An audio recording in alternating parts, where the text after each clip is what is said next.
Welcome back to Gear for the Common Game. Today we're going to talk about deck number 320, Estrid the Masked.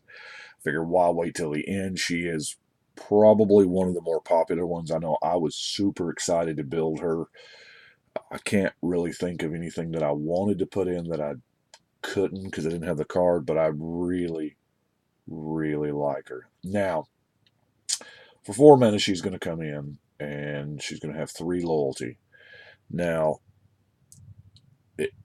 for me, this card is all about the first and the second abilities. I will not even in this deck. I would imagine there's a special circumstance of play that might come up that I may in fact want to use the last one. But for this deck, it's +2, -1. This is what we're doing now.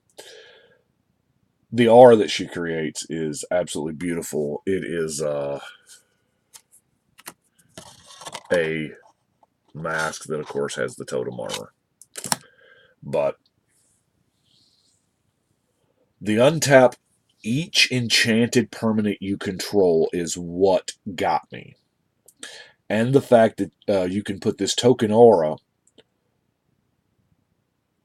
on any permanent. Well, my mind instantly went down the most broken path traveled. The Chain Veil. If I put one of these mass tokens on the Chain Veil, not only does it have totem armor, so it kind of has an overshield, to use a Halo term, but also it's now enchanted. And I can tap the Chain Veil to use Estrid again, to untap all enchanted things, including the Chain Veil, and this is an infinite loop, provided, of course, I have the 4 mana to activate the Chain Veil that is part of said loop. So what I had to do was I want as many enchanted things as possible. First off, though, we're going to need some enchanted mana. So what I did was I leaned on green for all of those land enchantments, especially the ones that say you get more than one color. Dawn's Reflection, the Market Festival is going to give you a 2 mana of any combination. The Verdant Haven. There are seriously a ton of these jokers. These are all, what I'm going through right now is just land enchantments. And these are to put on, now some of them, like the Overgrowth there, is just the double green, but that's the minority. And these are just ways to enchant your lands so that they will be, number one, enchanted permanents, and number two, produce way more mana. I mean, I do have some like other ramp, like, those two, but that's it. So, as of right now, we've got Estrid. We're untapping the Chain Veil and the mana to use the Chain Veil. But you know what? We got this infinite loop. And we ain't doing anything with it. So let's do something with it. While I was looking through the enchant lands, I found things like Prisons of Gond. Enchant creature has make an elf baby.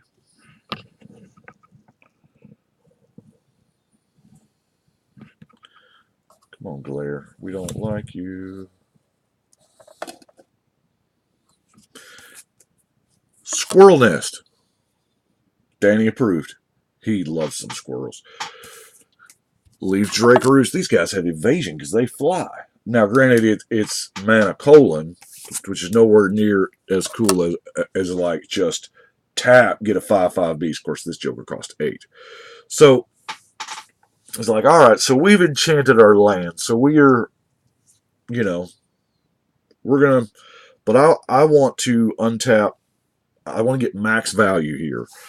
So what kind of creatures can we play with? Now, obviously, we're going to play with things like the Enchantress because she's going to get +1 for each enchantment in play. But that's, the Enchantress, you draw cards. But I wanted more along the lines of how can I need creatures that tap for decent abilities that I want to do repeatedly. So they gave us the Snow Angel, I guess for this purpose, because this way, if she's keep in mind if she's masked, you can tap. Hey, when that creature dies, I'm gonna get it. Tap when that creature dies, I'm gonna get it, and each time through the loop. That way, when you go through your myriad of board wipes, you're gonna get everything that dies. Well, everything except the angel, of course, because she says other. So I thought that was kind of neat. I'm like, what about the looter? I put the looter in there because, well, it's good card selection. And in worst case scenario,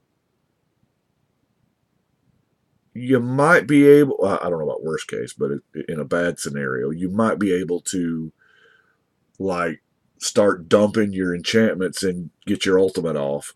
I don't know. Now, Seedborn's just going to let you untap. Now, she's just there to untap all the things during each other player's turn because there is a scenario I can imagine where they're just not going to let Estrid live. Magus of the Candelabra, kind of the similar thing to just untap all your stuff. Now, as far as getting your lands out, how about 4 mana tap Rampant Growth? And you just keep doing it and getting all that land out of the deck, and you're enchanting the land, and the land is producing all kinds of mana, and then even once you get it going, you're just like, hey, I'm Weaver in here, and I'm just untapping more lands, and then draw out. Draw out, Holmes. Seriously. Oh, between the foils and the glare, the foils and the new sleeve, fighting this glare is exceptionally hard. Okay.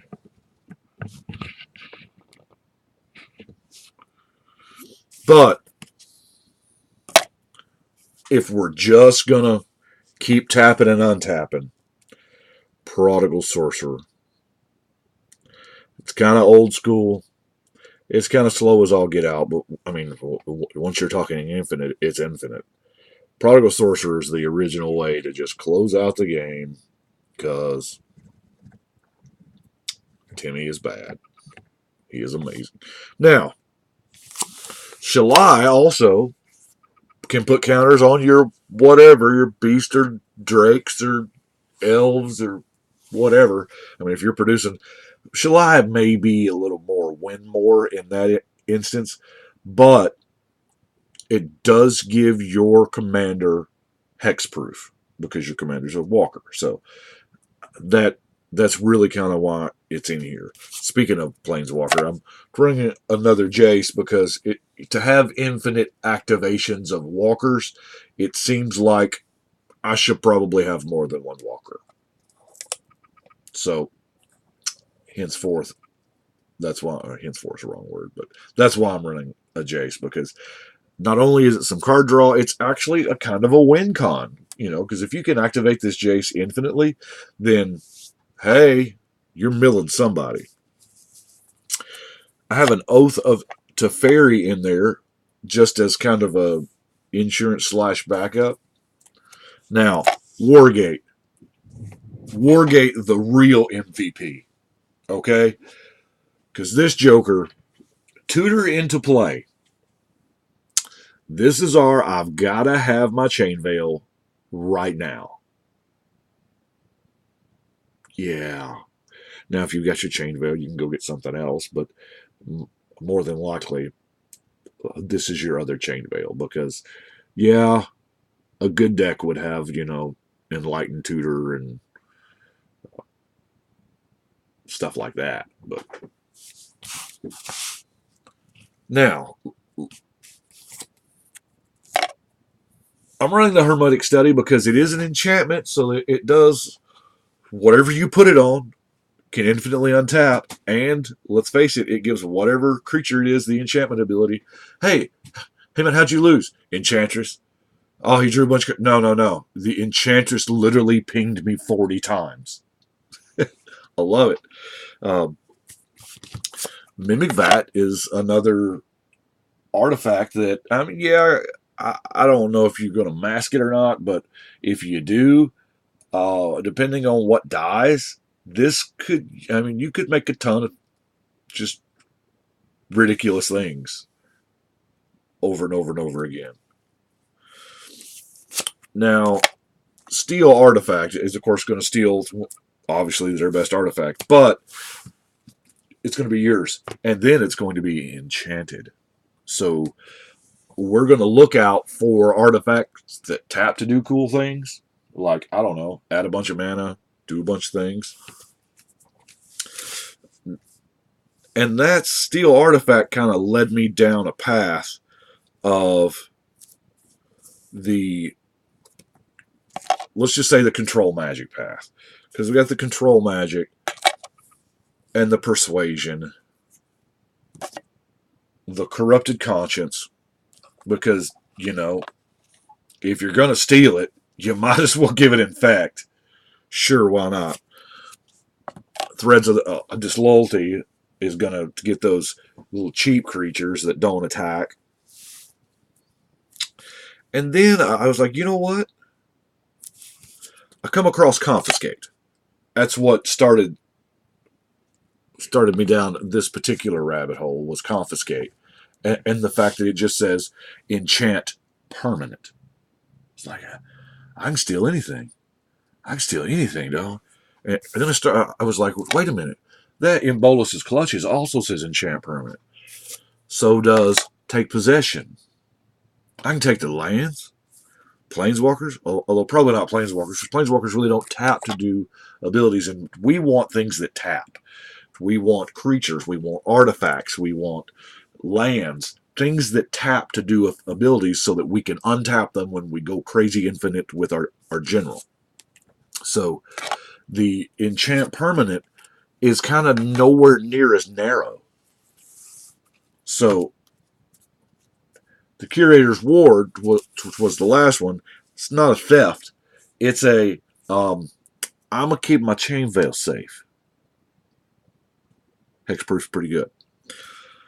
The rest of what I've got is pretty much good old-fashioned utility. Reclaim, get something back if, somebody blows it up. Of course, we have the negate, a counter spell, disenchant. Now, I'm telling you, I use a lot of these, like the disenchant and the naturalize and the crows and grip, and a lot of people think that, I waste a lot of space in decks with them, but I'm telling you, it is integral to have some removal. I mean, enough removal, because we've all died to that guy, that enchantment that we didn't have an answer for. Crib swap. Now, Creeping Mold's an answer to 3 different problems: the artifact, the land, and the enchantment. And of course, the last card I'm running is, of course, Bant Charm. That's what I've got for. I'm super excited to play this. I know everybody is. This seems to be one of the more popular ones. I know my local LGS, this was the one that sold the best. The Enchantments deck. It sold the best more than any oh my god, any of the rest. I'm sorry. But Wind Grace was also pretty good. But this is what I have got for Estrid. Tell me what you think. I do appreciate y'all watching. But right now, we're going to shuffle and cut.